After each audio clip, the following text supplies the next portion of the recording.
At one point, I thought they switched the baby in the hospital, and then there was a paternity test saga. And then my ex-husband got arrested. He abandoned me. We got a divorce. I wound up with Brian.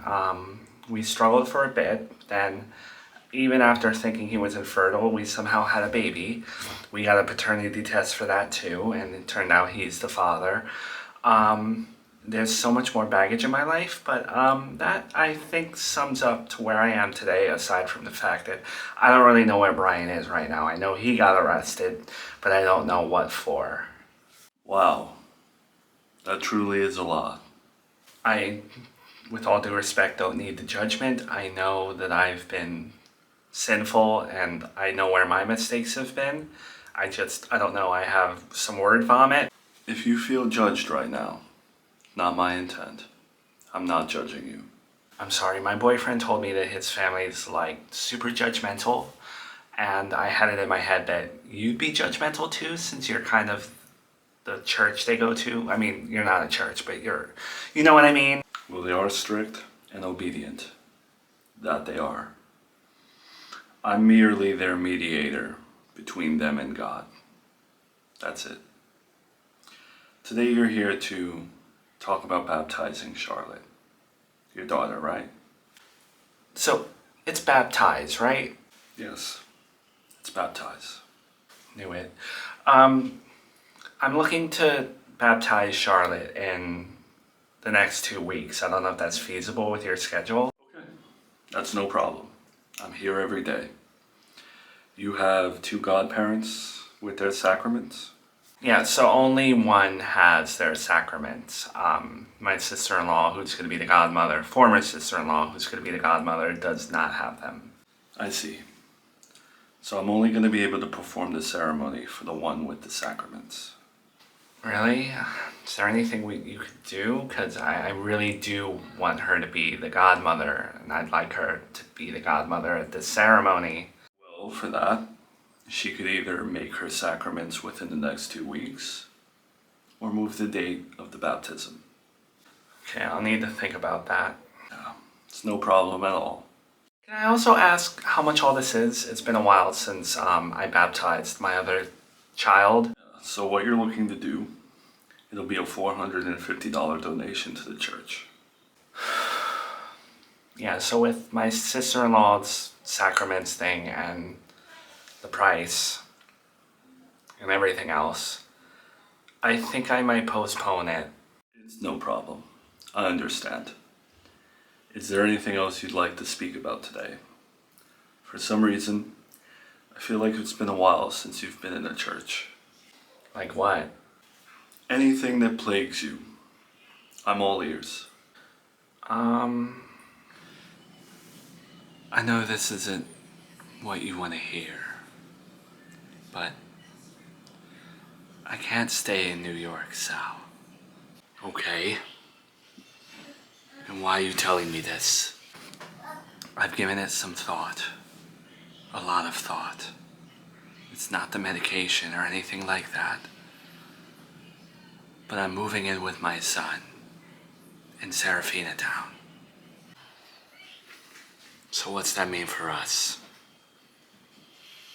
Say what you need to say. I've had a great time with you, and you've made me a better person. But I can't be a girlfriend at this stage in my life, when I feel like things may just be beginning for me. And I know that's weird to say, but it's all about my grandson. At this stage in your life, you're 54. Sometimes you speak as if you're a senior citizen. Sometimes you have this backwards outlook that you're at the end of your life. Like I said, I'm devoted to my grandson. I may not be a senior citizen, but I'm a grandmother. That's all I want to be. You know, my family was killed because of your mother. And I forgave it for you. I didn't seek revenge or nothing because of you. And now you're throwing me to the curb. Sal, they're alive. You better explain what the hell you're talking about. When everything happened, and Nanny Agatha took her revenge on you, blew up your pizzeria, she spoke with your family beforehand. And they went into this almost like protective services thing. But they had no qualms with getting away from you. And when I found that out, I knew how much that would kill you, so I never told you.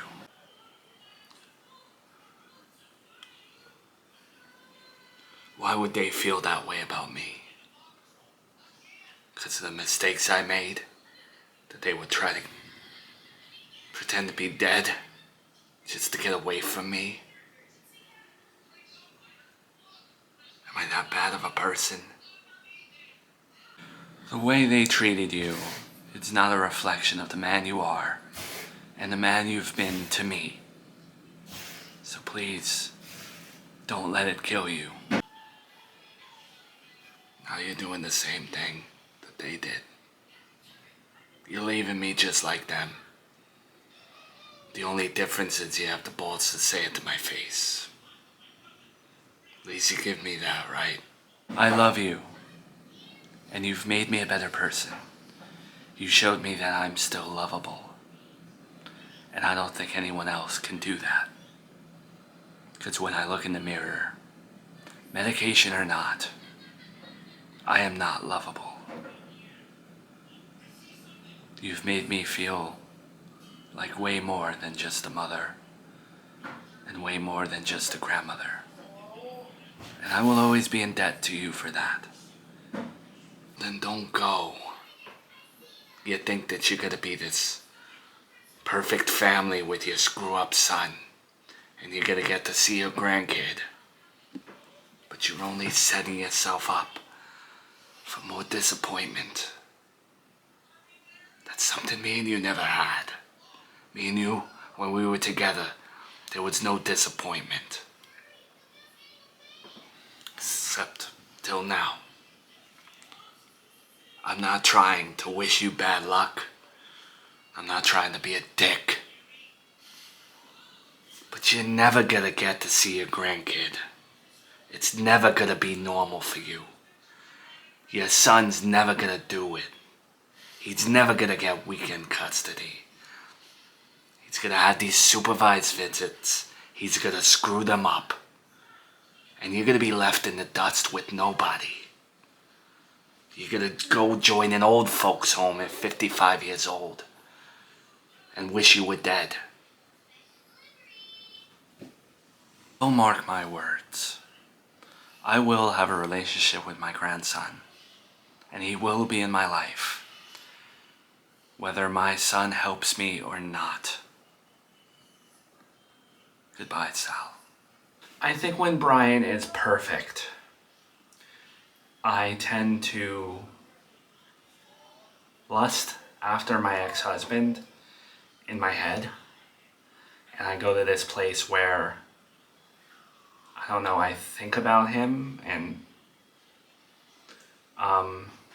I push Brian away without even realizing it half the time. When you use the word perfect, what do you mean exactly in relation to Brian? On paper, Brian is everything I've ever wanted, with minus a few hiccups here and there. It's just he's so...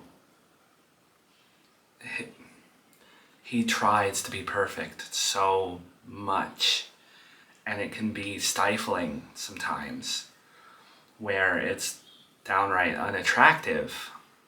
I don't want to be treated like I'm a kid.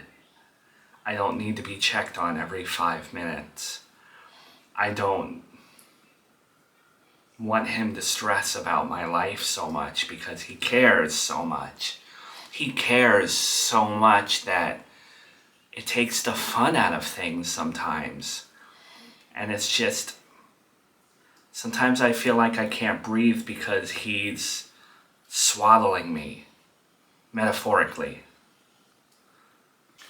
It doesn't sound like he's trying to be perfect. It sounds like he's trying to be perfect for you. You know, one of the biggest questions I get from people is how can they be perfect for God? And you can't. And when I tell them that, it's one of the biggest reliefs off their shoulder. So maybe the simple act of you just telling Brian that he can never be perfect for you, that he is just perfect to you, maybe that'll help. Okay, thank you so much. So what's going on now? I did some social media snooping and I was able to connect myself to Brian's cousin Anthony, who informed me that Brian is out of jail. Well, that's good news, I guess. The only problem is he got a brief text from Brian and really no information other than he's out of jail. So I don't know what the charges were. I don't know what jail he was at. Well, don't get mad at me for asking you this, but has he texted you, the mother of his child? No.